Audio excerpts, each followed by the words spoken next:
n'est pas un oint de Dieu. Il y a un problème. Dans l'eau, il y a l'ange des eaux qui se trouve dans l'Apocalypse 16:5. Cet ange-là, lorsque une église qui est reconnue par Dieu va baptiser les gens, cet ange-là va coordonner la sécurité de ces personnes-là. Si des esprits des eaux, des ondines, des eaux ont arrivé à éliminer une personne pendant ce baptême, ça veut dire que ces pasteurs-là, c'est un faux pasteur. Parce que la sécurité de l'ange, le Seigneur des eaux, dans l'Apocalypse 16:5 nous parle, doit être à cet endroit-là. Je dois expliquer les deux dimensions de pasteur. Dans l'église, on a le pouvoir et on a la puissance. On a le pouvoir et on a la puissance. Le pouvoir, c'est quoi? Le pouvoir, c'est le renommé. Il y a des pasteurs qui ont le pouvoir, qui portent des titres. Donc des titres.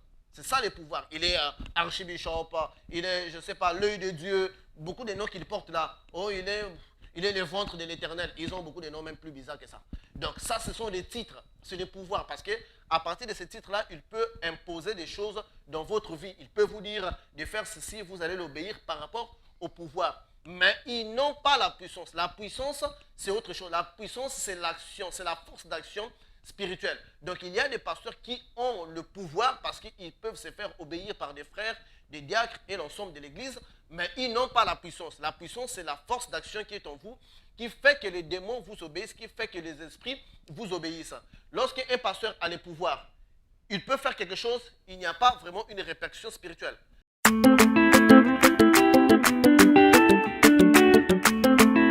Enos. Docteur Jeff Jadi, les Tétas, don de Dieu. Bonjour peuple de Dieu, une fois de plus, bon samedi pour tout le monde. Voici une nouvelle tranche de notre émission que nous intitulons Réalité spirituelle. Comme vous le savez, dans cette émission que nous appelons Réalité spirituelle, nous avons pour but de décortiquer le fonctionnement des choses. Parce que c'est des étapes différentes.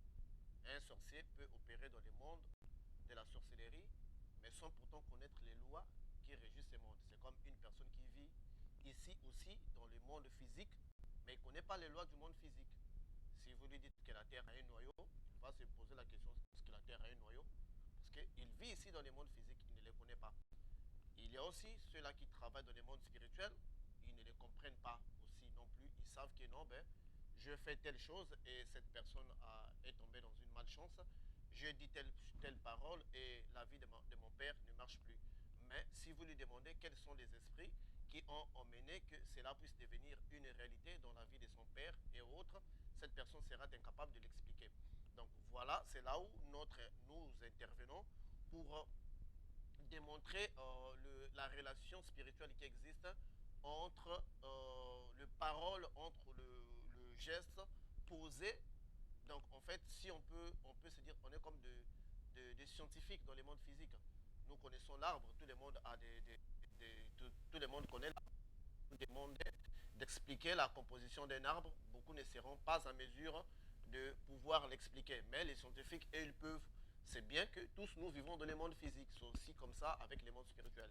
Il y a de ceux-là qui opèrent dans les mondes spirituels, mais qui ne connaissent pas le fonctionnement. Donc la clé du monde spirituel, ils sont là, ils opèrent, mais ils ne connaissent pas qu'est-ce qui emmène l'accomplissement d'une telle chose, ils ne savent pas. Donc alors, nous, on vient pour expliquer les réalités spirituelles derrière toute chose. Donc c'est ça, en fait, notre mission. Après avoir exposé les réalités spirituelles derrière toute chose, les gens peuvent être libres en faire avec cette réalité-là. Donc en un mot, nous informons les gens. La Bible nous dit que celui qui a l'intelligence et de la sagesse calcule la marque de la bête. Ici, la Bible ne nous parle pas, l'intelligence dont la Bible nous parle ici, ce n'est pas les quotients intellectuels, mais plutôt ce sont les informations. Donc en un mot, la Bible voulait dire que c'est lui qui a des informations, qu'il comprenne et qu'il calcule la marque de la bête. Donc ce qui revient à dire que l'information est tellement très nécessaire dans la vie de tout le monde. Le pouvoir spirituel réside derrière l'information. Vous connaîtrez la vérité vous affranchira. C'est quoi la vérité? La vérité n'est rien d'autre qu'une information. Donc quand quelqu'un dit que je connais la vérité, c'est qu'il a reçu une information. Donc c'est cette information-là qui les libère. Donc, si en connaissant les informations qui se cachaient sur la loi de la pesanteur, nous avons pu faire les avions. Donc, toutes les informations que nous recevons, ça nous emmène à un degré d'évolution différent. Donc, Lucifer, lui, il détient un grand nombre d'informations qu'il vend aux êtres humains. Quand il vend ces informations-là, vous lui donnez des armes en échange. Donc, l'information est tellement trop primordiale parce que cela nous aide à avancer. S'il y a des choses que nous ne pouvons pas faire, c'est justement parce que nous n'avons pas d'informations. Si nous ne traitons pas le VIH, c'est parce que nous n'avons pas assez d'informations. Donc, une fois que l'être humain reçoit des informations, cela lui fait évoluer. Donc, voilà pourquoi vous verrez à l'église, quelqu'un vient, il s'assoit juste, il s'attend à recevoir des informations et demain, sa spiritualité a changé. Même pour tous ceux-là qui se dirigent vers les voies occultes, ils savent dans tous les livres qu'ils reçoivent qui proviennent de l'extérieur, il y a juste que des informations. Mais quand vous lisez ces livres-là, vous allez constater que le fonctionnement de votre corps intérieur a changé. Donc ce sont des informations qui font évoluer les êtres humains ici sur Terre. Dernièrement, j'observais la fête d'Halloween. Je fus très touché parce que j'ai vu qu'il y a des chrétiens qui ont participé à cette fête d'Halloween. La fête d'Halloween, ça veut dire quoi? C'est une fête qui est consacrée aux démons et aux sorciers. Alors, je ne peux pas comprendre qu'un chrétien né de nouveau, racheté par le sang de Jésus-Christ, il participe à une fête consacrée aux démons et aux sorciers. Donc, pratiquement, cette personne-là n'est pas chrétienne. Ou cette personne-là est plongée dans une telle ignorance qui pourrait même les détruire. Parce que nous avions dit que l'ignorance ne protège pas. Si vous ne savez pas qu'un câble électrique de 6600 volts peut vous tuer, vous touchez ce câble, vous allez mourir. Donc, parce que vous êtes ignorant, cela ne veut pas dire qu'en touchant ces câbles-là, puisque vous ne saviez pas, vous n'allez pas mourir. Vous allez bien sûr mourir. Donc, si vous prenez une personne, vous lui mettez dans une voiture, vous lui demandez d'accélérer, de foncer sur un mur, cette personne-là ne sera pas sauvée ou ne va pas, s'il le fait, il va détruire sa vie. Ce n'est pas parce qu'il ne savait pas qu'il serait protégé. Alors, en voyant des gens qui participaient à la fête d'Halloween, qui est consacrée aux démons et aux sorciers. Une fois qu'une personne le fait, la personne est directement référée à des démons.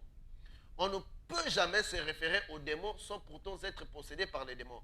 Parce que les démons, en fait, travaillent durement pour créer des portails afin de s'introduire dans des vies des gens. Une personne qui se réfère, j'ai vu même des parents mettre des tennis d'Halloween à leurs enfants. Mais lorsque vous référez vos enfants à des démons, mais sachez que vos enfants sont victimes, ils sont possédés par des démons. On ne peut jamais, je dis bien, il est impossible de se référer à un démon sans pourtant être possédé par un démon.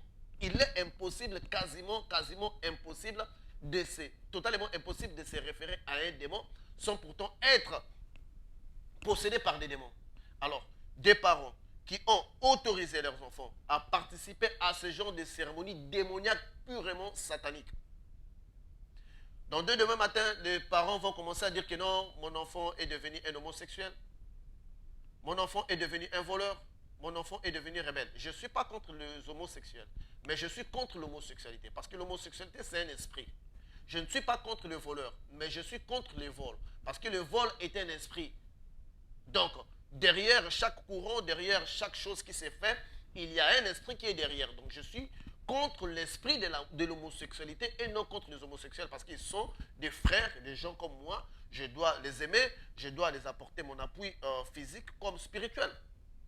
Alors, un parent qui le fait, automatiquement, il expose son enfant à une possession démoniaque volontaire. Là, un démon ne cherche pas une porte, c'est vous-même qui avez ouvert la porte. Donc, un démon va obligatoirement s'introduire dans la vie de votre enfant. Mon peuple périt par manque de connaissances. Donc, ça veut dire que je vois volontairement des gens qui exposent leurs enfants aux possessions démoniaques. Alors, Israël, la Bible nous dit dans Jérémie 7 et dans Jérémie 44 qu'Israël, quand ils étaient entrés dans la terre promise, dans la terre de Canaan, ils se mirent à observer le fait que les nations païennes faisaient. Donc, ils célébraient la fête pour la reine du ciel, qui est un démon, qu'on appelle Séraphine Vissel, qui est un démon qui habite dans une ville spirituelle appelée Mu, située en Perse, qui est l'actuel Afghanistan. Donc, cette reine-là habite là-bas. Et Israël faisait des fêtes en l'honneur de cette divinité-là. La Bible nous dit que Dieu fut très irrité parce que Israël participait à ces fêtes. Mais aujourd'hui, nous voyons des chrétiens qui participent à une fête d'Halloween consacrée aux démons et aux sorciers et ils déguisent même leurs enfants. Ça veut dire que tous ceux-là qui l'ont fait, ils ont soumis leurs enfants à des possessions démoniaques. Je vais les répéter qu'il est impossible, totalement impossible, de prendre, d'ouvrir un portail, surtout avec votre propre volonté, et un démon n'utilise pas ces portails-là. C'est impossible. C'est ce qui explique qu'aujourd'hui, nous pouvons voir dans des familles, il y a un déséquilibre qu'on ne peut pas expliquer. Donc, ce n'est pas le thème de notre thème aujourd'hui, parce que je suis touché, puisque pendant ces cérémonies de Halloween, il y a une fête, les gens mangent de la nourriture. Mais c'est de la nourriture consacrée aux idoles, consacrée aux démons. Vous mangez cette nourriture en l'occasion de quoi? J'étais dans un hôtel à Tennessee, parce que je suis arrivé hier. Donc, je venais d'entrer dans l'hôtel parce que j'étais au travail. Quand je revenais, je vis, il y avait une table, il y avait des biscuits, il y avait des gâteaux. Bon, j'ai cru que l'hôtel a offert de la nourriture pour des gens. Je suis allé directement, j'ai pris ma main, j'ai mis pour prendre les gâteaux et je vis au-dessus, il y avait une escalette. Une escalette. Donc, ça veut dire que ça, la nourriture qu'ils avaient donnée là, c'était pour l'occasion d'Halloween. Alors, directement, j'ai pris, j'ai déposé les gâteaux. Je ne l'ai pas pris parce qu'on ne peut pas manger une viande consacrée aux idoles. C'est strictement interdit. C'est strictement interdit. Vous voyez? Donc, vous délivrez un chrétien en janvier.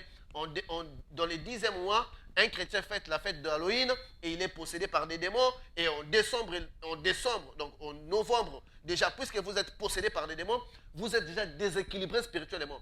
Les sorciers qui ne pouvaient pas vous atteindre, parce que vous avez ouvert une porte le 10e mois, le 11e mois, ils commencent leur travail, le 12e mois, ils commencent leur travail. Voilà pourquoi les chrétiens meurent en décembre.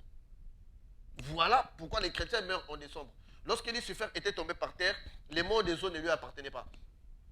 Les mondes physiques, la terre ne lui appartenait pas. Mais il a fait des propagandes. Aujourd'hui, les mondes des eaux, les 5 zones qui se trouvent dans les mondes des eaux, lui appartiennent.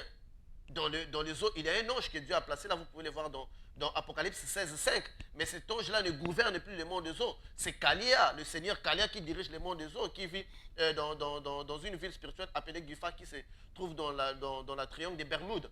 C'est à cet endroit-là que cet esprit-là vit. Mais aujourd'hui, quand il était tombé, il n'avait pas la possibilité il n'avait pas les mondes des eaux entre ses mains. Mais avec le temps, ces derniers ont pris le contrôle des mondes des eaux. C'est la même chose aussi. Aujourd'hui, dans le monde physique, nous célébrons le fait consacré aux démons. Ça veut dire que, obligatoirement, le monde physique aussi va appartenir à Lucifer. La Bible ne nous dit pas que nous serons à mesure d'empêcher les travaux de Lucifer.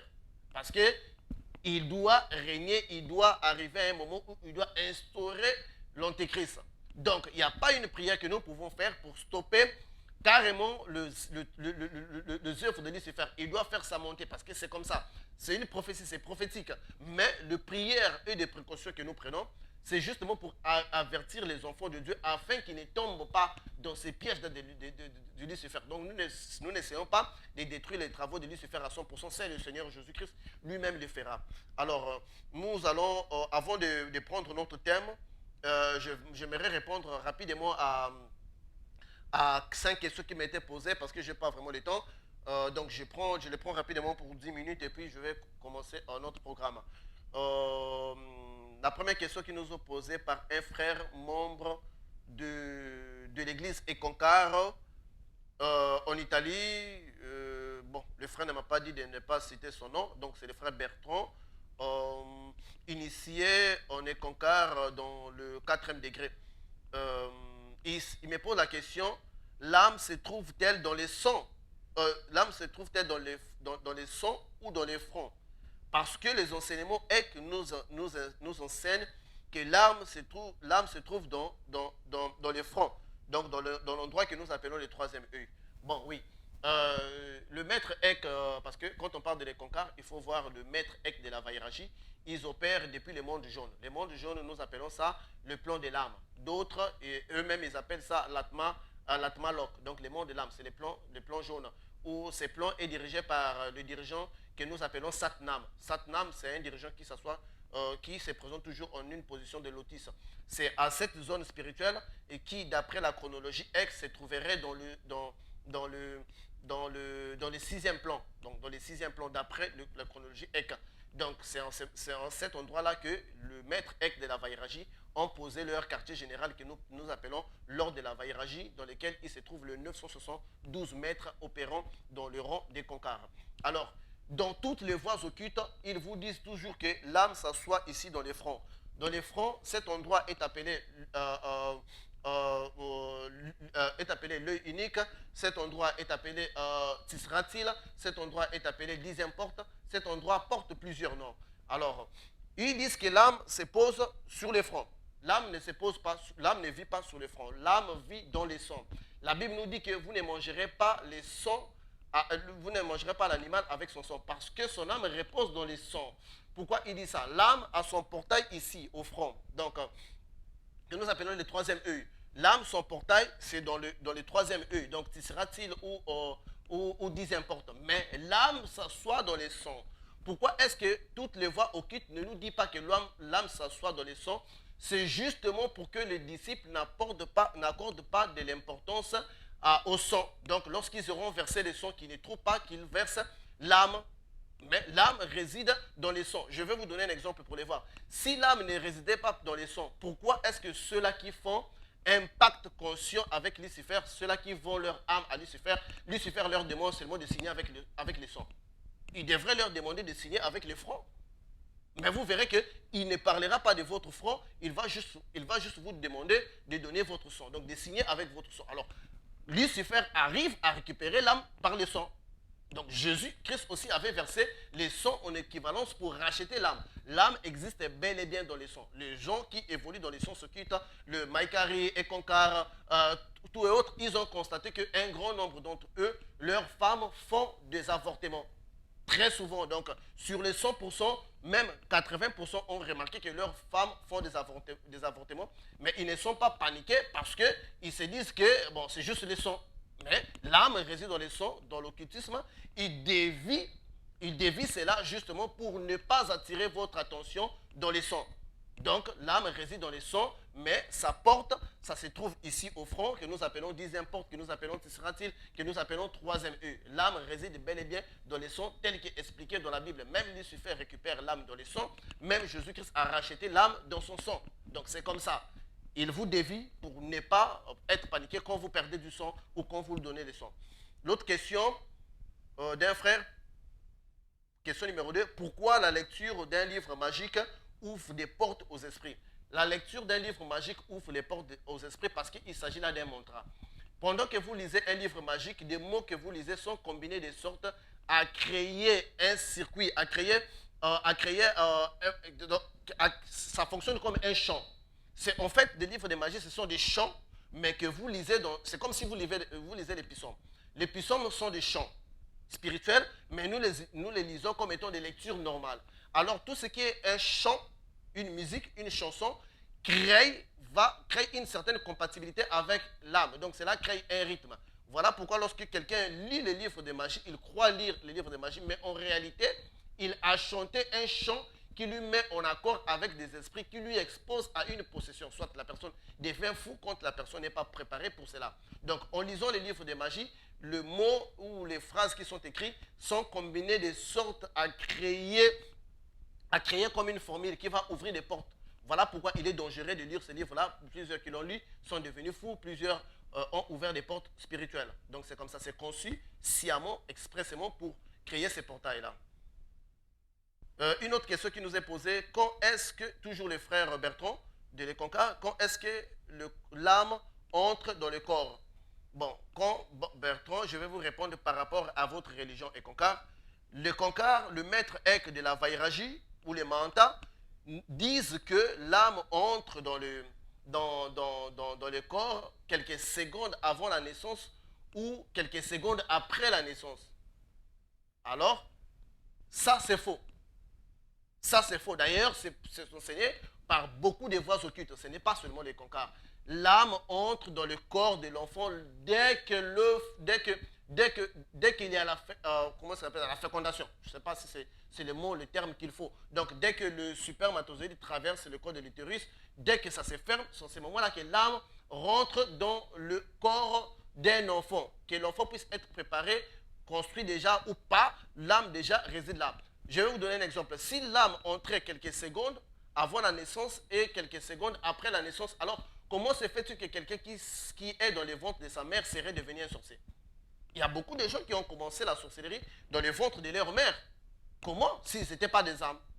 Ils ont commencé la sorcellerie dans le ventre de leur mère parce qu'ils étaient déjà des âmes. Parce qu'on ne peut pas être un sorcier si on n'est pas une âme. Parce qu'il faut travailler. Comment est-ce que vous allez travailler si vous n'êtes pas une âme? On sait, on a des témoignages comme ça. Les gens de l'occultisme disent cela parce que lorsque vos femmes, vous qui pratiquez les sciences occultes, font des avortements, vous ne serez pas paniqué parce que vous allez vous dire que bon, ce n'est pas un enfant, de toutes les façons, l'âme n'est pas là. Et puis, vous-même aussi, vous pouvez aussi faire des avortements sans avoir ce poids de la conscience là que non, j'ai tué un enfant.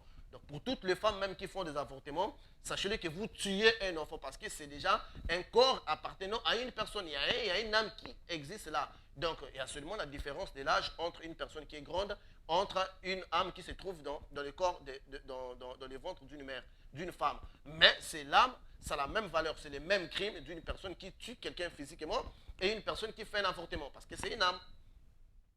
Rapidement, est-ce que la franc-maçonnerie est une voie satanique? Parce que je suis initié en 24e degré en franc-maçon, mais je n'ai pas entendu quelque part où on me mentionne d'adorer Satan. Bon, en franc-maçonnerie, les 4 premiers degrés de franc-maçonnerie paraissent comme le christianisme. Voilà pourquoi, quand vous allez au Canada, vous verrez que la majorité de pasteurs sont des francs-maçons, même ici aux États-Unis d'ailleurs. La majorité des pasteurs sont des francs-maçons parce que les 4 premiers niveaux de francs-maçons paraissent comme étant le christianisme. C'est à partir du 5e niveau de francs-maçons où c'est maintenant un courant d'idées, une idéologie.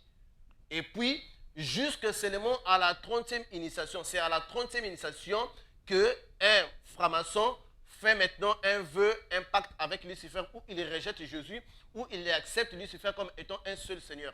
S'il y a un initié de 30e degré ici en franc-maçon, il peut me contredire. Ils savent, vous savez ce que vous dites. Son 30e degré en franc-maçon, qu'on vous fait maintenant mention de Lucifer. C'est ces moments-là que vous allez servir Lucifer consciemment. Donc celui qui a la première initiation, jusqu'à la 29e initiation, n'a jamais soupçonné qu'il y a Lucifer derrière ça. Pour lui, dans un premier temps, c'est juste un courant d'idées. Donc c'est nettement à la 30e initiation, donc c'est à l'âge de 30 ans que Jésus aussi avait commencé sa mission. On est concorde aussi, on est en franc-maçon plutôt, c'est à l'âge de... C'est dans les 30e degrés d'initiation qu'on fait maintenant un vœu conscient avec Lucifer. Donc, demandez à toutes les personnes qui sont dans la franc-maçonnerie, qui ont déjà atteint le 30e degré, ils vous le diront. Et où ils vont directement faire. Je n'ai pas assez de temps pour parler de cette religion en profondeur. Donc, c'est ça. Comment on reconnaît que nous sommes... Bon, un frère me pose la question, comment on reconnaît que nous sommes dans la dimension de l'âme et non dans le corps astral? Parce qu'il m'arrive de rêver que je suis hors de mon corps. Bon, le rêve où on se retrouve hors de son corps peut être centré dans 2 dimensions. La première dimension peut être dans la dimension astrale, où votre corps astral est en mouvement, est actif. Parce que le corps astral ne veut pas dire que vous êtes sorcier. Tout le monde a un corps astral. Et tout le monde aussi utilise son corps astral. Élisée dit à son serviteur Géasi, quand tu es allé demander l'argent au général, mon esprit était avec toi. Ça veut dire qu'Élisée avait fait un déplacement. Parce que quelqu'un était venu afin qu'Élisée prie pour lui. Élisée a prié pour lui. Il a refusé de prendre l'argent que cette personne-là, ce général, avait emmené. Quand ce général était reparti, son serviteur a suivi ce général. Il a dit que non, le maître a changé d'idée. Il a dit donne cet argent-là. Quand il revient, Élisée lui pose la question, où étais-tu? Mon serviteur, il dit que non, j'étais derrière la maison. Il dit non, non, non. Quand tu es parti demander de l'argent, mon esprit était avec toi. Donc tout le monde a un corps astral, mais tout le monde ne l'utilise pas. Le rêve, pour comprendre que votre rêve se déroule dans le corps de l'âme, lorsqu'on est dans le corps de l'âme, on a une vision de 360 degrés. Ça veut dire que vous voyez partout à la fois. Et vous sentez plus libre, vous êtes libre, vous sentez plus l'amour. Et l'ensemble des émotions est banni. Mais alors, quand vous êtes dans le corps astral, vous allez seulement voir la vision comme nous avons la vision qui est soit devant ou soit derrière, mais cette vision est améliorée dans les points que vous pouvez voir des choses que vous ne pouvez pas voir physiquement. Par exemple, ici, dans l'endroit où je me trouve, si je peux le voir dans la géographie spirituelle, je peux voir qu'il y a un arbre ici. Ou il y a une autre maison paramétrée ici, et cette maison peut être habitée par les esprits. C'est ça le cas des maisons hantées. Donc, une maison hantée, c'est une maison qui est construite dans un endroit où spirituellement, ou dans la géographie spirituelle, il y a aussi une autre entité qui habite dans cet endroit-là. Lorsque vous les dérangez, ce sont ces moments-là qui commencent à hanter la maison. Donc, quand vous êtes dans le corps de l'âme, vous allez constater que vous aurez une vision de 360 degrés, donc vous verrez partout à la fois, vous allez constater plus de liberté et plus d'amour. C'est différent du corps astral, car le corps astral, c'est un corps émotionnel, nous avons dit, qui est régi par les émotions, donc le positif, le négatif, dans la haine et l'amour. Donc, ça dépend de comment est-ce que vous êtes entré dans cela. Mais parce que vous ne m'avez pas apporté assez de précisions, donc je ne sais pas si je... Donc, contactez-moi en personne. Contactez-moi à part la télévision. Je vais vous répondre en profondeur. Comment expliques-tu la noyade une sœur qui me pose la question, comment expliques-tu la noyade d'une personne pendant les baptêmes? Bon, lorsqu'une personne se noie pendant des baptêmes, ce sont des scénarios que nous avons vus par-ci, par-là. Ça veut dire que ce pasteur-là n'est pas un appelé de Dieu, n'est pas un oint de Dieu. Il y a un problème. Dans l'eau, il y a l'ange des eaux qui se trouve dans l'Apocalypse 16:5. Cet ange-là, lorsque une église qui est reconnue par Dieu va baptiser les gens, cet ange-là va coordonner la sécurité de ces personnes-là. Si des esprits des eaux, des ondines, des eaux ont arrivé à éliminer une personne pendant ce baptême, ça veut dire que ces pasteurs-là, c'est un faux pasteur. Parce que la sécurité de l'ange, le Seigneur des eaux, dans l'Apocalypse 16:5 nous parle, doit être à cet endroit-là. Je dois expliquer les deux dimensions de pasteur. Dans l'église, on a le pouvoir et on a la puissance. On a le pouvoir et on a la puissance. Le pouvoir, c'est quoi? Le pouvoir, c'est le renommé. Il y a des pasteurs qui ont le pouvoir, qui portent des titres. Donc des titres. C'est ça le pouvoir. Il est archibishop, il est, je ne sais pas, l'œil de Dieu. Beaucoup de noms qu'il porte là. Oh, il est le ventre de l'éternel. Ils ont beaucoup de noms même plus bizarres que ça. Donc ça, ce sont des titres. C'est le pouvoir. Parce que à partir de ces titres-là, il peut imposer des choses dans votre vie. Il peut vous dire de faire ceci, vous allez l'obéir par rapport au pouvoir. Mais ils n'ont pas la puissance. La puissance, c'est autre chose. La puissance, c'est l'action, c'est la force d'action spirituelle. Donc il y a des pasteurs qui ont le pouvoir parce qu'ils peuvent se faire obéir par des frères, des diacres et l'ensemble de l'église, mais ils n'ont pas la puissance. La puissance, c'est la force d'action qui est en vous, qui fait que les démons vous obéissent, qui fait que les esprits vous obéissent. Lorsqu'un pasteur a le pouvoir, il peut faire quelque chose, il n'y a pas vraiment une répercussion spirituelle. Mais s'il a la puissance, il peut faire des choses qui auront une répercussion spirituelle. Exemple, la fois passée, je priais pour une sœur qui m'avait appelé. Je devrais faire une délivrance pour elle. Donc j'appelle ça l'opération Lazare, où je devrais faire une prière de 4 jours. Un autre frère aussi me contacte qui se connaissait avec la sœur. Je les ai pris toutes les deux. Tous les deux, j'ai commencé à faire des prières pour eux. Je priais pour la sœur qui est à Saint-Dominique République. Le frère est ici aux États-Unis. Les deux n'étaient pas en contact. Donc j'ai commencé à la même heure. L'autre, je priais pour lui à 0h. L'autre, je priais pour lui à 0h30. J'ai prié pour eux le 4e jour. La sœur, cette sœur-là, voit dans sa vision qu'on lui sortait il était dans un tunnel, on lui faisait sortir. Et quand il était arrivé à l'extérieur de ce tunnel, il y avait l'homme avec qui je priais là. Donc il a vu, il y avait une autre personne. Donc qui lui dit que non, lui aussi il vient d'être livré. Alors automatiquement cette soeur m'appelle, il me dit mais je n'ai pas compris, pendant que j'ai eu ma confirmation de ma délivrance, je vis qu'il y avait les frères Intel qui étaient déjà dehors de ce tunnel, qui me dit que lui aussi il vient d'être délivré. Je lui dis exactement, parce que le même jour que j'avais commencé de prier avec toi, j'avais aussi pris un autre frère aussi avec qui j'avais pris ensemble avec toi. Donc vous voyez, deux âmes différentes. Une personne se trouve en Saint-Dominique, l'autre personne se trouve ici aux États-Unis, à Miami, se retrouvent dans le monde spirituel et ils sont délivrés à la fois. Vous voyez? Donc ce sont des précisions spirituelles parce que la délivrance n'est pas un feu imaginaire. Un pasteur prie pour toi et te dit que tu es délivré. Non. Tu dois avoir des rêves, des visions qui montrent que tu es réellement délivré. Il doit y avoir des rêves et des visions qui montrent que tu es réellement délivré. Je priais pour un frère Ali Paré, un frère qui est dans ces pays africains appelés Burkina Faso. Je l'avais prêché en ligne et il avait accepté la parole de Dieu. Il devrait maintenant se faire baptiser. Comme il est dans un pays musulman, il ne connaissait pas une église de réveil. Alors à 12 heures, il était inquiet, il dort, il voit le ciel qui s'ouvre, il voit les étoiles, la lune et il voit mon visage. Pendant qu'il voit mon visage, je lui dis que je vais t'emmener te montrer une église de réveil. Après, il a vu qu'une moto est sortie. J'étais sur la moto en train de conduire et lui, il était derrière. Nous sommes partis dans une église de réveil. Je lui ai dit que c'est ici l'église de réveil.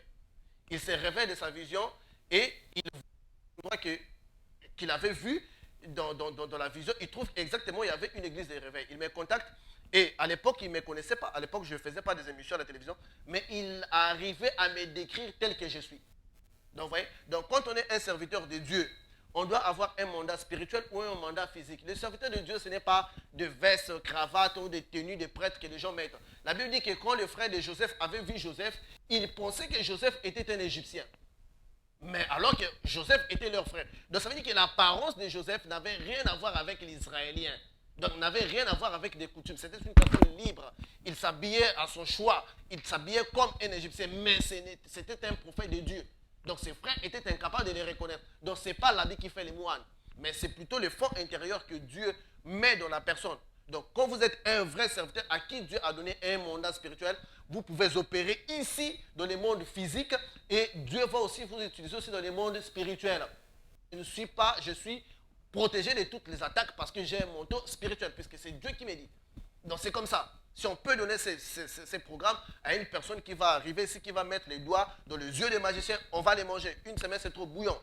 Parce qu'il n'a pas ces mandats-là. Donc c'est comme ça. On travaille spirituellement et comme physiquement. Quand vous voyez ces apparitions-là, ce n'est pas moi, c'est le Saint-Esprit qui utilise l'image de l'homme qu'il doit utiliser pour votre délivrance. Donc ça peut être physique, tout comme spirituellement. Ça ne veut pas dire que c'est moi Jésus, je ne suis pas Jésus.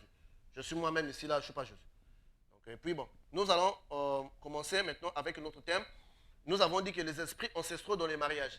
C'est quoi les esprits ancestraux dans les mariages? Beaucoup de gens ont constaté, même dans le famille plutôt, beaucoup de gens ont constaté que même s'ils vont à l'église, même s'ils sont des pasteurs, mais leurs enfants ont un comportement déréglé. Ils ont constaté, c'est comme si leurs enfants sont des rebelles. Ils ont constaté qu'il y a quelque chose qui n'arrive pas à contrôler chez leurs enfants. Ils ont constaté que même s'ils ont même une famille légale, même s'ils se sont mariés officiellement à l'église et à la maison, même s'ils sont mariés officiellement à l'église et à la maison, à l'église ou dans l'état civil, il y a toujours des attaques qui se perpétuent. C'est quoi en fait? Pourquoi est-ce qu'il y a toujours ces portails-là? Je vais parler d'une chose, les origines des esprits ancestraux. L'origine des esprits ancestraux dans des familles.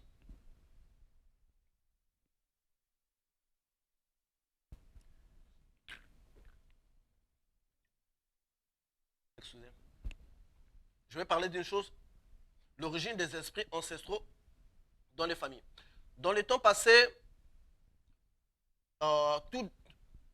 tous les clans, toutes les tribus, pour être forts et pour se protéger contre les épidémies ou contre les attaques spirituelles ou extérieures des autres clans, ils étaient obligés de faire un lien avec les esprits pour protéger leur clan ou pour protéger leur tribu contre les épidémies, contre les attaques extérieures et contre les spirituels. Certaines familles avaient contacté les esprits des eaux. Certaines familles avaient contacté les esprits de l'air. Ceux-là que vous voyez, ils ont les pouvoirs sur les ciels. Ils peuvent faire pleuvoir, ils peuvent arrêter la pluie, ils peuvent envoyer les foudres, détruire des êtres humains. Ils ont un lien direct avec les esprits de l'air. Il y a ceux-là qui avaient aussi le lien avec les esprits des eaux. Donc dans les 5 zones que nous avions déjà parlé, du royaume des eaux. Il y a de ceux-là qui avaient contacté les esprits des forêts. Alors, quand ils avaient contacté ces esprits-là pour la protection familiale, ces esprits-là devraient commencer à protéger à partir du chef du clan jusqu'à toutes les personnes qui naissent de ces clans-là. Donc, ça veut dire que le contrat qu'ils avaient fait dans le passé, c'était d'emmener ces esprits-là à contrôler toutes nos familles. Même si vous êtes né en Europe, Mais si vous êtes membre de cette famille, sachez que ces esprits déjà savent qu'il y a un être humain qui est né, qui appartient à notre protection. Je vais vous donner un exemple. Quand vous allez dans ceux-là qui sont partis dans la maison d'un magicien pour sacrifier une personne, pour sacrifier un membre, par exemple, de sa famille, on va vous montrer, vous allez voir sur les miroirs ou sur, ça dépend ce qui utilise Calebas ou quelque chose de ce genre, vous allez voir les visages de tous les membres de votre famille que vous ne connaissez pas. Alors, comment un charlatan qui ne connaît pas les membres de votre famille, il vous montre un miroir dans lequel il se trouve les visages de tous les membres de votre famille. Parce que toutes les familles sont contrôlées à la dimension spirituelle par rapport aux liens qui ont été tissés. Aux liens qui ont été tissés par nos parents. Alors, ces esprits sont arrivés, ils ont donné une tradition. Toutes les traditions proviennent toutes les traditions sont une inspiration spirituelle. Il n'y a pas une seule tradition qui ne vienne pas des esprits. Même la tradition en Israël, elle est une inspiration spirituelle. C'est Dieu, l'Éternel, Jéhovah qui a donné cela. C'est lui qui a donné. Et effectivement, dans toutes nos familles aussi, les traditions que nous avons, ce sont les esprits qui avaient dit que vous agirez de telle sorte pour maintenir les portails ouverts. Mais ces esprits-là avaient imposé une condition. En disant, si quelqu'un veut venir prendre une fille, par exemple, qui est dans notre protection, et cette personne doit remplir telle condition. C'est là où on va nous parler de la dot Pendant la dot, il y a deux cérémonies qui se font. Dans la dot, il y a des objets que vous remettez. Dans ces objets, il y a des symboles. Donc, il y a par exemple la veste que vous verrez physiquement, votre beau-père va mettre cette veste. Il y a les habits que vous verrez physiquement, votre belle-mère va mettre. Il y a la nourriture que vous verrez qu'ils vont utiliser. Mais il y a des parties symboliques, par exemple des colas, par exemple des balais traditionnels. Ça, c'est une partie spirituelle. Ça veut dire que vous, pendant que vous allez faire la dot, vous demandez aux esprits la permission de prendre la fille qui était en charge. Donc, pendant la dot traditionnelle, il y a deux dimensions des choses qui se passent. Il y a la partie physique et il y a la partie spirituelle. Nous maîtrisons la partie physique, où nous voyons. Mais il y a une autre partie spirituelle. Alors, quand vous aurez accompli avec tout ce que vous emmenez pour donner, par exemple, aux familles de la femme, ils vont les recevoir et ces esprits sont censés maintenant de libérer la femme. Mais il y a un phénomène qui se passe là. Vous avez épousé la femme, mais vous n'avez pas épousé les enfants. Ça veut dire que ces esprits-là ne vont pas rester. Ils doivent accompagner la femme pour prendre encore possession des enfants. Parce que si quelqu'un venait pour épouser votre fille, vous allez repartir chez votre belle famille, contacter ses oncles, n'est-ce pas? Parler avec eux. Bon, voici votre nièce, on va l'épouser. Alors, qu'est-ce qu'il est nécessaire? Donc, vous irez encore demander la permission. Ça veut dire que même vous-même, vous êtes conscient que vous avez seulement épousé votre femme, mais vous n'avez pas épousé vos enfants. Donc, ils appartiennent toujours à ces clans. Alors, ces esprits doivent accompagner la femme dans son foyer pour être sûrs qu'ils auront le contrôle des enfants qui vont naître, parce que c'est dans leur droit, puisque dans les temps passés, nos ancêtres, que ce soit ceux qui font le mariage coutumier ou pas, toutes les nationalités, toutes les tribus de la terre, nous venons d'une tradition.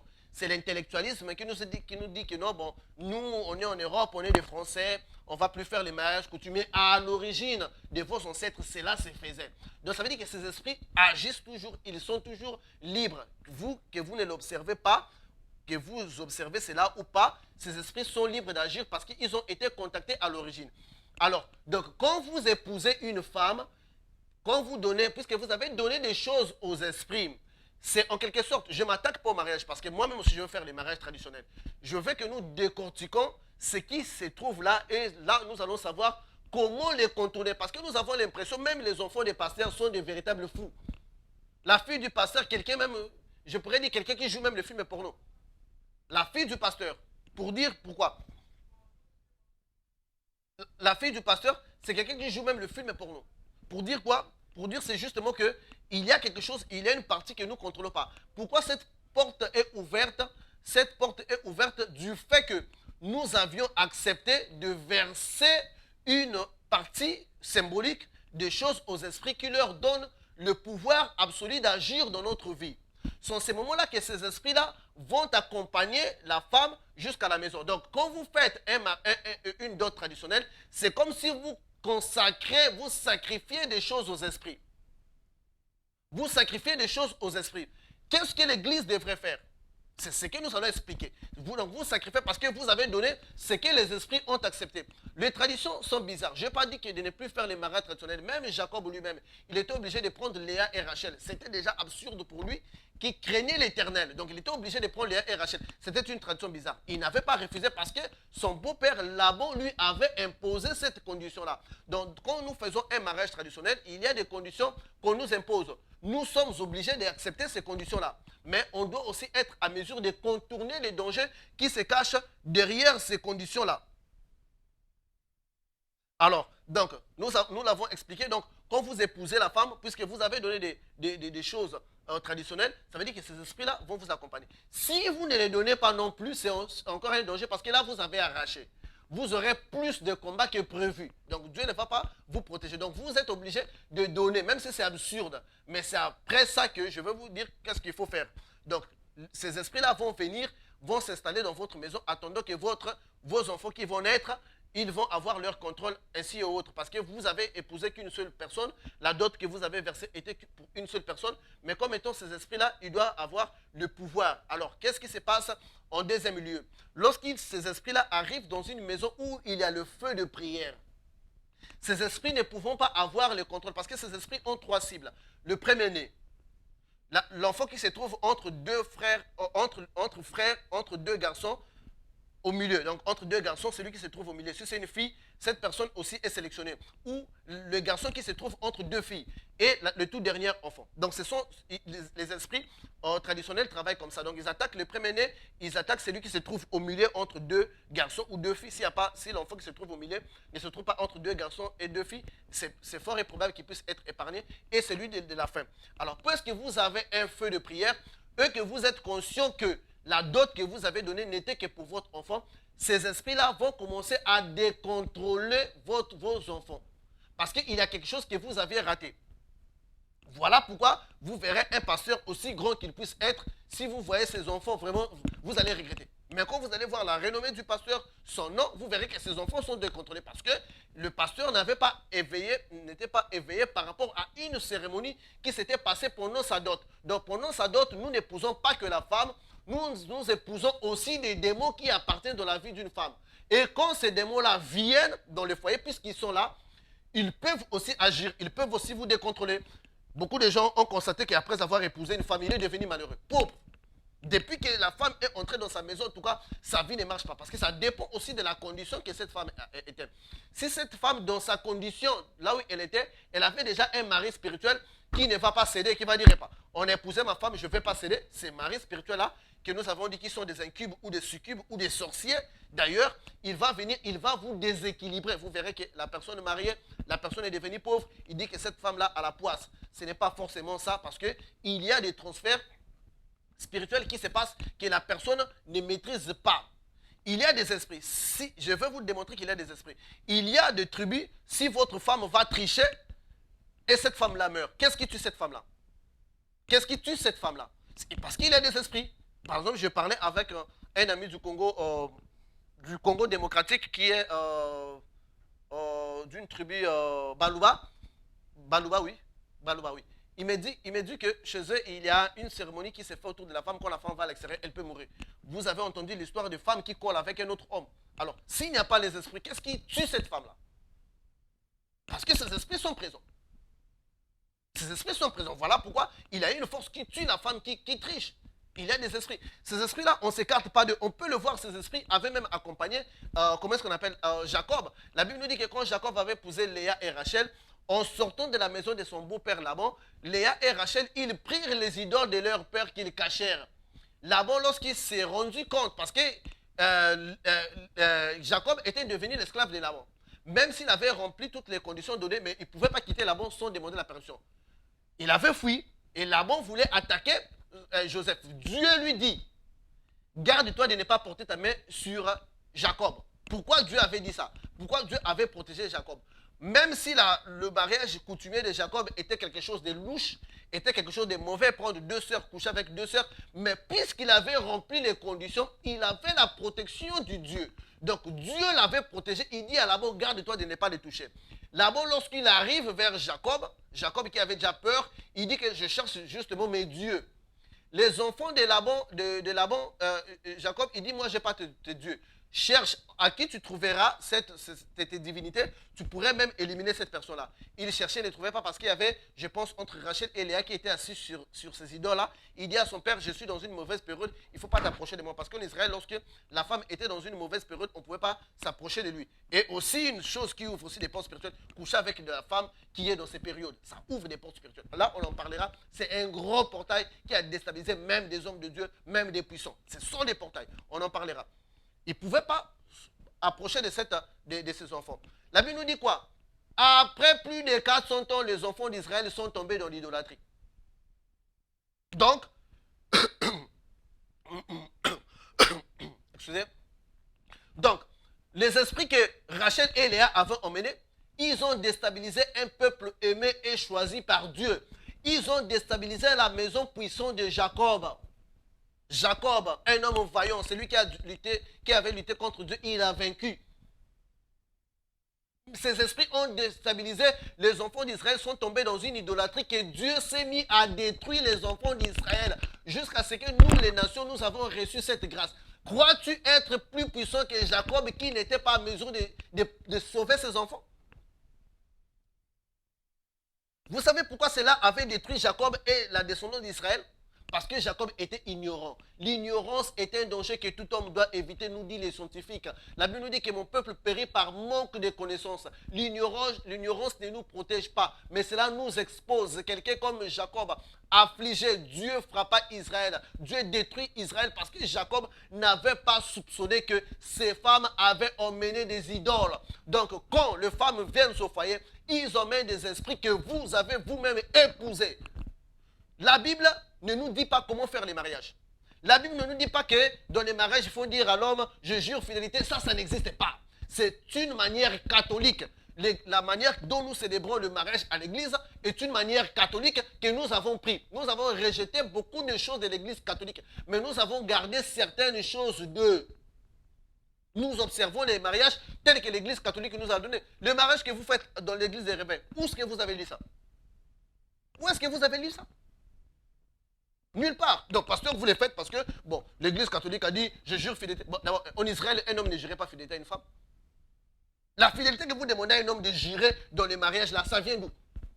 Parce qu'en Israël, un homme ne jurait pas fidélité. Pourquoi? Parce que si la femme meurt, il peut prendre la sœur de la femme. Voilà pourquoi David multipliait les concubines. Voilà pourquoi Salomon multipliait les concubines. Parce que lorsque vous jurez fidélité à l'église, vous les faites devant Dieu et devant les hommes. Donc, quand vous allez à l'extérieur, ça veut dire que vous avez péché. Mais comme David, tous les autres de la Bible n'avaient pas juré fidélité à leur femme, quand ils partaient à l'extérieur pour prendre des concubines, ils péchaient contre qui? Ils n'avaient jamais fait un serment.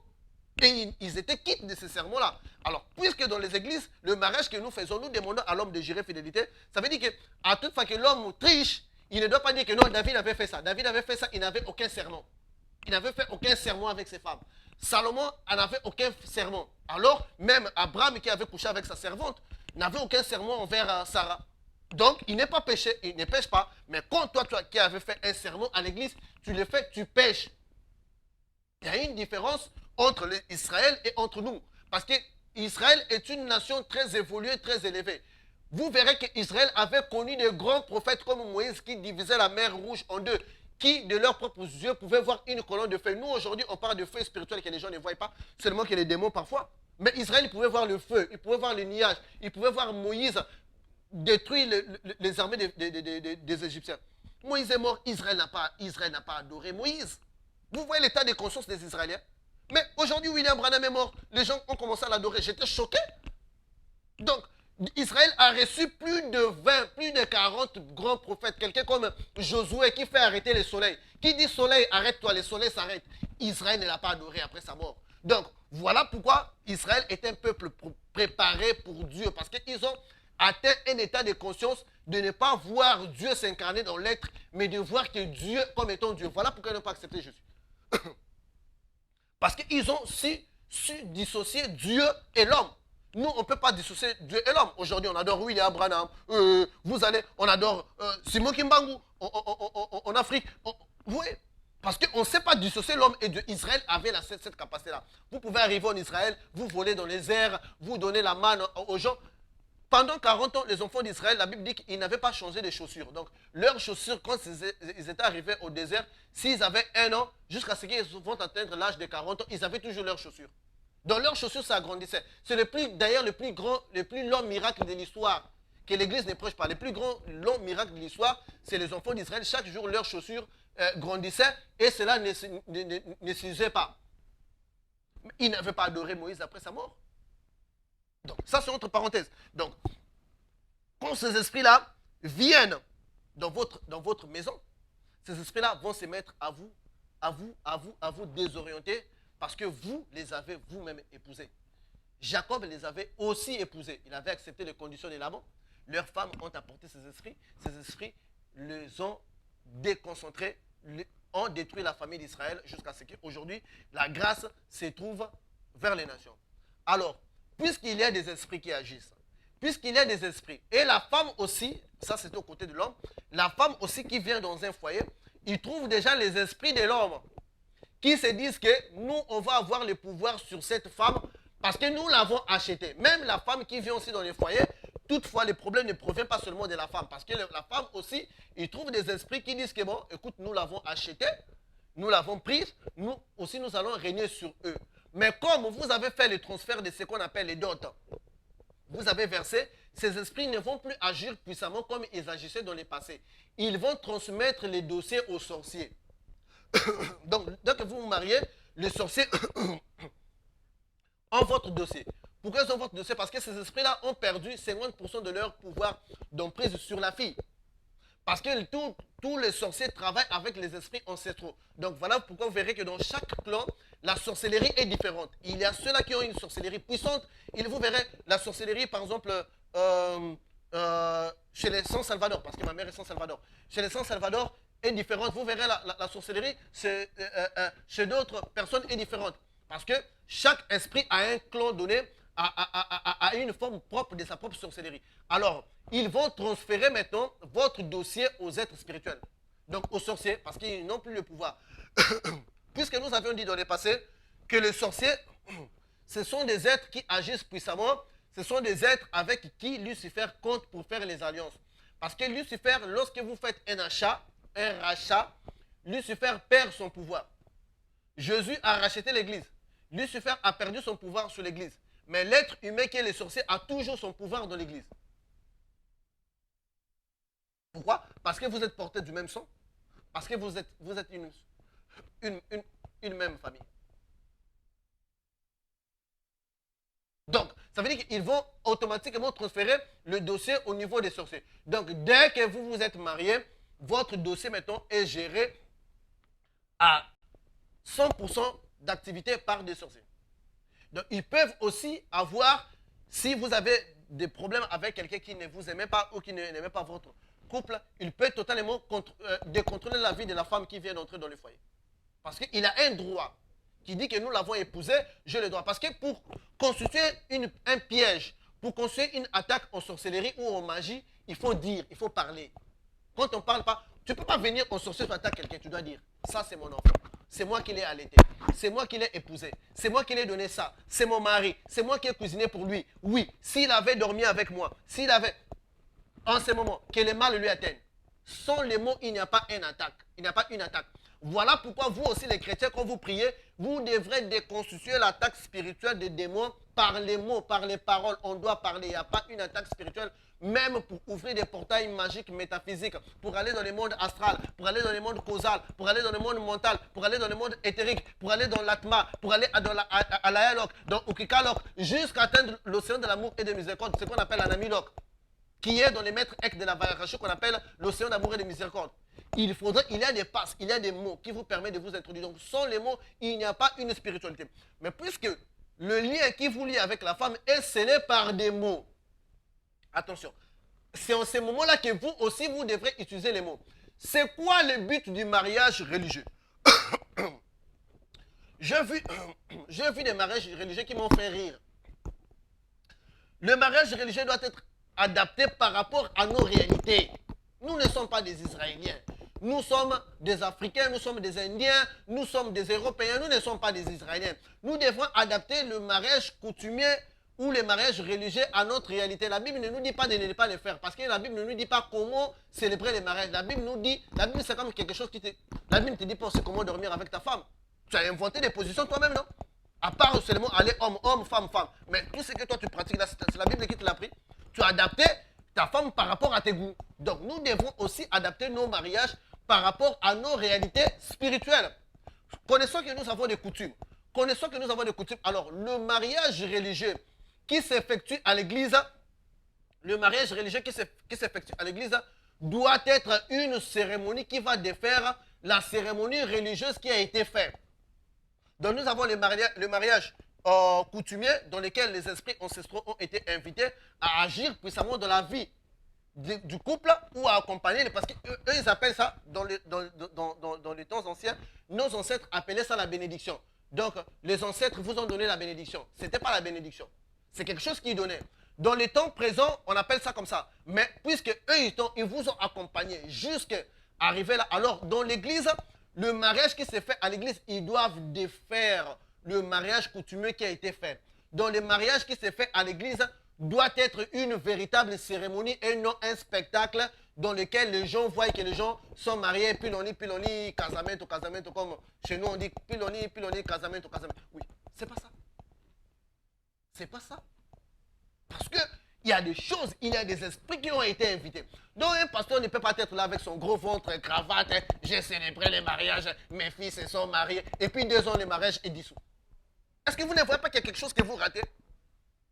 Vous ne voyez pas qu'il y a quelque chose que vous, pasteur, expliquez-moi le comportement de votre enfant. Vous ne voyez pas qu'il y a quelque chose que vous avez raté. Seulement la bouche dure là. C'est ça le problème. Chacun sa spécialité, chacun son domaine. Il faut apprendre à écouter. Pourquoi est-ce que vos enfants sont... Parce qu'il y a des esprits que vous avez laissés. Donc, pendant les mariages coutumiers, pendant les mariages religieux, une cérémonie doit être faite en avance dans laquelle le pasteur doit être capable de dissoudre le termes qui ont été scellés pendant le mariage coutumier. Sinon, qui trouve une femme trouve le bonheur, on ne le verra pas. On verra qui trouve une femme trouve le malheur. Beaucoup aujourd'hui disent que parce que j'ai trouvé une femme, j'ai trouvé le malheur de ma vie. Seul, j'étais bien. Donc, un pasteur qui connaît les lois spirituelles, qui connaît le contact avec les forces, il doit recourir au chiffre 7 pour dissoudre le pacte qui a été fait dans les mariages coutumiers et reconstruire. Nous avons dit que le chiffre 7, c'est la frontière entre le bien et le mal. Lucifer utilise le chiffre 7. Dieu aussi utilise le chiffre 7. La Bible nous dit que quand vous chassez un démon, il ira chercher 7 démons plus puissants que lui pour revenir. Quand nous lisons dans l'Apocalypse, nous verrons 7 anges. Les 7 anges de l'église. Ils utilisent donc le Dieu, Satan et Dieu, ils utilisent tous le chiffre 7, c'est la frontière. Donc, pour détruire quelque chose de spirituel, Jésus dit que il y a d'autres démons qui ne sortent que par le jeûne. Ici, Jésus ne parlait que de jeûne de chiffre 7. Ici, il ne parlait que de jeûne de chiffre 7. Si vous voulez chasser un démon par le jeûne, il faut aller avec le chiffre 7. Donc, ici, un pasteur doit faire une cérémonie puissante avec le chiffre 7 pour dissoudre le mariage qui a été fait coutumier et refaire un autre mariage et marier le couple, donc l'homme et la femme, le marier à Jésus. Ça, c'est très important. Dissoudre et marier les deux à Jésus. C'est en ces moments-là que les gens sont quittes des influences de ces esprits-là. Donc, le mariage religieux est plus important que de simples paroles que vous proférez, et des simples spectacles que vous donnez à l'église. Le mariage religieux est une cérémonie spirituelle qui confère le pasteur le droit de vous relier et de dissoudre les premiers mariages. Donc, le pasteur doit connaître les lois spirituelles. Pour ceux-là qui ont déjà fait le mariage religieux, qui trouvent que ça ne marche toujours pas, vous pouvez aussi toujours recourir à un homme de Dieu qui connaît les lois spirituelles pour dissoudre. Ça veut dire que l'influence de votre mariage coutumier pèse encore sur vous. Cela pèse. Vous pouvez faire la bouche dure, mais vous-même, vous savez ce que vous subissez chez vous. Hein? Vous-même, vous le savez. Donc, vous devrez revenir en arrière, le faire le refaire, sinon vous serez déséquilibré comme Jacob. Sinon vous serez déséquilibré toute votre vie. Alors si vous allez faire le mariage civil, ça veut dire que là c'est maintenant l'État, le gouvernement de votre pays qui va vous protéger. Dans le mariage coutumier, ce sont les ancêtres, les esprits ancestraux qui en prennent en considération. Le mariage religieux, vous mariez le couple à Dieu. Le mariage civil, vous mariez le couple vers l'État de son pays pour être protégé par l'État de son pays. Donc, les trois mariages ont un rôle. Pourquoi est-ce que le mariage coutumier est si puissant dans votre vie? Le mariage civil est si puissant. Essayez de mettre votre femme dans la rue, vous verrez ce que l'État de votre pays va vous faire. Parce que l'État de votre pays protège le mariage que vous avez fait devant lui. Et Dieu aussi également devrait protéger les mariages que vous avez fait devant lui. Est-ce qu'avez-vous fait un mariage devant Dieu ou avez-vous fait un mariage devant les hommes? Quelle est la cérémonie que vous avez utilisée? C'est vrai, si vous voulez donner un spectacle, mais avant que vous fassiez ce spectacle-là le jeudi, mais un pasteur doit prendre le couple en avance, il fait toutes ces choses, il brise tout ce que les pactes qui ont été faits par lui de l'onction pendant 7 jours. Et le jour suivant, quand vous voulez donner des spectacles, invitez les gens, donnez vos spectacles, donnez vos bisous, dansez comme vous voulez. Mais entre-temps, la chose a été déjà déséquilibrée. Parce que des mariages qui se font à l'église sont dissous. Des enfants des pasteurs sont dans la rue, sont de véritables voyous. Pourquoi est-ce que cela est possible? Parce qu'il y a des choses que nous négligeons. Il y a des choses, tu peux être le plus saint du monde. Si tu négliges, tu prends le sang d'une personne qui est le vierge, tu seras atteint. Tu peux être le plus saint du monde, tu touches un câble de 6600 volts, tu seras électrocuté.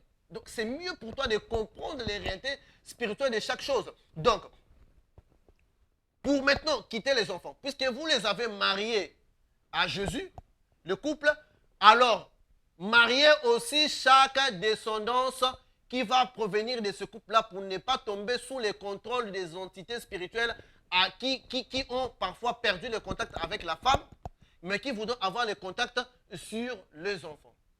Vous verrez en Israël, ils n'étaient pas bêtes. Après 8 jours, on devait aller présenter l'enfant à l'église et donner une offrande de rachat.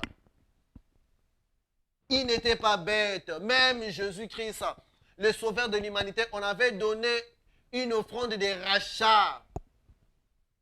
Après 8 jours, on l'emmena au temple.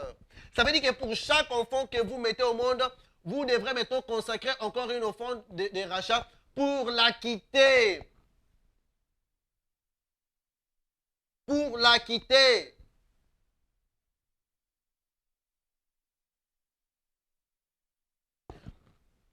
Spirituellement ou physiquement, une dette est une dette. Jésus étant le Tout-Puissant, il pouvait dire, étant Dieu, il pouvait dire que, bon, je suis ici dans les ciels, le peuple, soyez libérés, Satan vous libère. Non, ça ne marche pas comme ça. Il y a des lois que Dieu a créées et Dieu ne viole pas ses propres lois. Si une dette, tu dois les payer, Jésus est obligé de venir payer. Donc, il y a l'offrande des rachats qui est toujours nécessaire pour chaque enfant qui va. Donc, vous devrez les racheter parce que vos enfants ne sont pas vos enfants physiquement, vous les savez. Ils appartiennent. En Afrique, il y a même des oncles qui s'occupent des enfants de leur femme, de leur sœur. Où on sait que les enfants d'une sœur, c'est pour ses oncles, qui négligent même leurs propres enfants et qui prennent soin de leurs nièces ou neveux. C'est connu. C'est connu.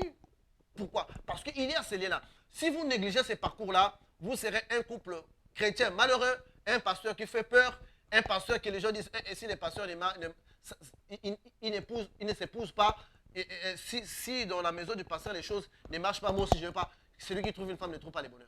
Vous avez fait peur à beaucoup de gens parce que nous avons pris des choses. La Bible est un livre neutre qui s'adapte par rapport à vos propres conditions, par rapport à votre propre réalité. La Bible n'est pas de coutumes. La Bible n'est pas des traditions. Parce que si on tombait dans la tradition, on va observer, on va tomber dans la loi, n'est-ce pas? L'Église n'est pas dans la tradition. Donc ça veut dire qu'on est exempté de toute coutume. De toute coutume, on est exempté de cela. Alors, pourquoi on veut se ramener? Donc, on doit adapter Jésus, qui est le sauveur de l'humanité, par rapport à nos propres réalités. Par rapport à nos propres réalités. Donc, ça veut dire que le pasteur, l'homme de Dieu, doit faire preuve de l'esprit de créativité pour protéger. Sinon, un grand pasteur, son enfant, un voyou. Tous les pasteurs, d'abord, leurs enfants, il y a toujours quelqu'un qui la tête ne marche pas. Pourquoi? Parce qu'ils sont victimes de cela. Ils n'ont pas fermé des portes. Des portails spirituels, des portails métaphysiques sont des réalités. Donc, si des esprits qui agissaient, que le clan de votre femme avait fait une alliance dans le passé, ce sont les esprits des eaux, il y aura beaucoup de possessions démoniaques avec les esprits de l'eau. Donc, le Kalia, qui est le souverain du monde des eaux, va envoyer les esprits des eaux pour déséquilibrer. Si c'est avec les esprits de l'air, ils vont aussi envoyer les esprits de l'air pour essayer de racheter. Parce que c'est avec eux que vous avez ouvert les portes. Si c'est les esprits des forêts, vous essayez, ils vont aussi essayer. Nous sommes nés comme ça. Nous sommes nés avec des traditions et des coutumes. Nous avons accepté Jésus-Christ. Mais, lorsque nous acceptons de faire aussi une partie, je vois tous les pasteurs, tout le monde, nous condamnons la tradition, les traditions africaines. Qui est courageux, assez courageux pour condamner le mariage traditionnel? On ne le fait pas. Un pasteur qui combat la coutume, qui dit la coutume c'est mauvais. Mais vous le verrez lui-même. Donc, si c'était une veste de $100, il achète de $500. Si c'était une petite machette là, il achète même une machette là de luxe. C'est-à-dire que lui-même, il honore la coutume d'une part, quelque part, et il condamne quelque part. À quoi tu joues? À quoi tu joues? Tu condamnes la coutume parce que l'oncle a trop de pouvoir sur quelqu'un. Mais tu fais le mariage coutumier. As-tu fui? Tu es toujours dans les pièges, n'est-ce pas? Donc, une fois que tu pries, voilà pourquoi ceux-là qui prient, leurs enfants sont déséquilibrés. Parce qu'ils ont des retours. Parce qu'ils n'ont pas racheté. Ils n'ont pas fait l'offrande des rachats. Les rachats que Jésus fait, soyons clairs, parce que je vois dans vos questions. Les rachats que Jésus fait, c'est un rachat pour ceux-là qui sont conscients, qui ont accepté Jésus-Christ. J'accepte Jésus-Christ en ce moment-là que Jésus me rachète. Mais les enfants sont inconscients. Jésus ne les a pas rachetés. Parce que Jésus doit l'accepter.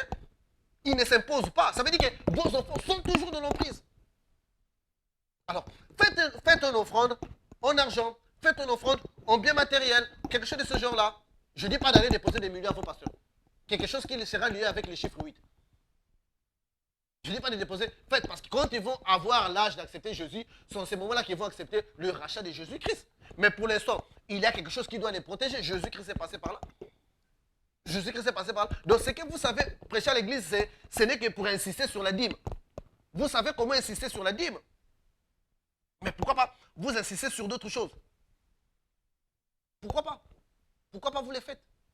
Voyons là où nous sommes avec des frères. Voyons là où nous sommes avec des sœurs. Deux sœurs qui sont dans les mariages, ils ont toujours des maris de nuit. Ils ont toujours des incubes. Parce que quand c'est les incubes ou les succubes, donc ce sont des esprits qui proviennent directement des alliances qui ont été faites avec les parents, soit des eaux, soit de l'air, soit des forêts, soit des montagnes. Mais quand ce sont des maris proprement dit, c'est déjà un sorcier à qui on a suscité pour continuer à coucher avec sa soeur. Nous avons dit qu'un mari spirituel qui est sorcier est permanent si c'est un membre de votre famille. Si ce n'est pas un membre de votre famille, c'est un abus spirituel. Quelqu'un voici qui passe, qui vous abuse. Mais quand c'est un membre de votre famille, ça doit être permanent pour créer l'inceste spirituel afin d'empêcher que Dieu, les bénédictions de Dieu puissent arriver vers vous. Vous voyez, une sœur mariée, mais qui commet l'inceste spirituel. Une personne qui est mariée, mais qui fait les enfants dans l'autre monde. Pourquoi? Parce qu'il y a des portes que vous avez négligées, comme Jacob avait négligé. La Bible nous parle des erreurs de ces hommes-là, afin que nous payions attention, afin que nous fassions attention à cela. Ce n'est pas pour les présenter comme des hommes faibles, mais c'est pour nous réveiller. Je bien dis, vous pouvez être un sorcier, mais vous ne maîtrisez pas les réalités spirituelles. Vous pouvez être un magicien, mais vous ne maîtrisez pas les réalités spirituelles. Vous pouvez être un marabout, mais vous ne maîtrisez pas les réalités spirituelles.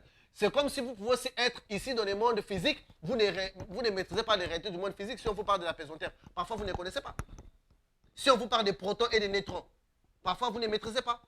Parce que vous êtes dans le monde, le fait d'appartenir à un monde, ça ne veut pas dire que vous maîtrisez. Pour maîtriser le monde, c'est là où on tombe avec des gens capables d'expliquer des réalités spirituelles.